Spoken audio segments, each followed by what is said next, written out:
जो बाँट सकते हो वो बाँटना सीखिए। बाँटने से कुछ घटेगा नहीं बल्कि बढ़ेगा। तो चलिए आज की कहानी इसी पे आधारित है। पुराने दिनों की बात है। 4 व्यक्ति जो कि बहुत विद्वान पंडित थे। वो एक जगह बैठ के सवालों में उलझे थे।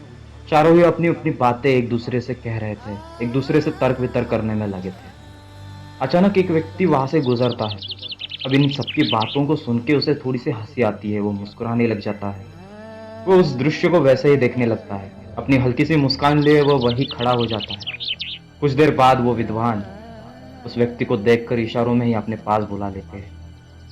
वो व्यक्ति अपनी हल्की सी मुस्कान लिए उनके पास चला जाता है। अब गुस्से में विद्वान उस व्यक्ति से कहते हैं, आप हमें ऐसे क्यों देख रहे थे?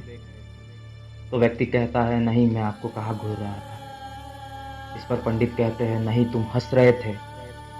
तो व्यक्ति कहता है, नहीं मैं तो उन बच्चों पर हंस रहा था जो बच्चों की तरह लड़ रहे थे।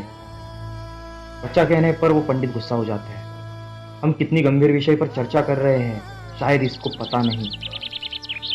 यह कहकर पंडित व्यक्ति को डांट देता है। अब व्यक्ति कहता है, क्या मैं जान सकता हूँ कि विषय क्या था? तो इस पर पंडित कहते हैं, हमने बहुत से धर्मशास्त्र ग्रंथ इनका अध्ययन किया है, इनका अभ्यास किया है। अब हम समाज के लिए कुछ करना चाहते हैं और सवाल ये है कि क्या करें, कैसे करें, यही प्रश्न है हमारे सामने।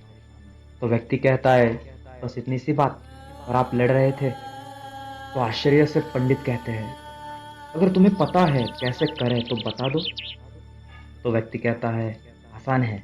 अगर आप समाज सेवा करना ही चाहते हो तो जो नॉलेज जो ज्ञान आपके पास है वो समाज को दो, समाज में बांटो, लोगों को शिक्षा दो, उनको अपने जैसा विद्वान बनाओ, ताकि हर एक व्यक्ति जो अज्ञान के कारण धूल में पड़ा है वो भी उठकर खड़ा हो सके। इससे समाज परिवर्तन होगा, शिक्षा के कारण लोग अपना विकास कर सकेंगे और उन्हीं विद्वान व्यक्तियों से जो समाज बनेगा वो भी विकसित होगा और वही आपकी समाज सेवा होगी। इससे आप जो समाज के लिए करना चाहते हो वो आप कर सकोगे। इतना सुनकर वो सभी पंडित आश्चर्य से उसे देखने लग जाते हैं। इतनी अद्भुत विचारधारणा। वो खुश हो जाते हैं।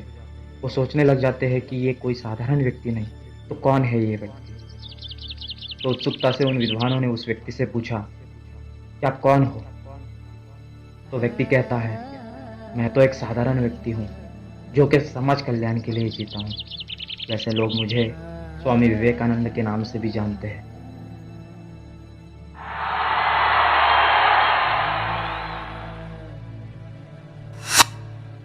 तो दोस्तों आज के लिए मैं आपसे अलविदा लेता हूँ। स्टोरी कैसे लगी कमेंट बॉक्स में कमेंट करके ज़रूर बताइए और चैनल पर नए हो तो प्लीज़ सब्सक्राइब करना मत भूलिए। मिलते हैं ऐसे ही मोटिवेशनल थॉट के साथ अगले वीडियो में। तब तक गुड लक।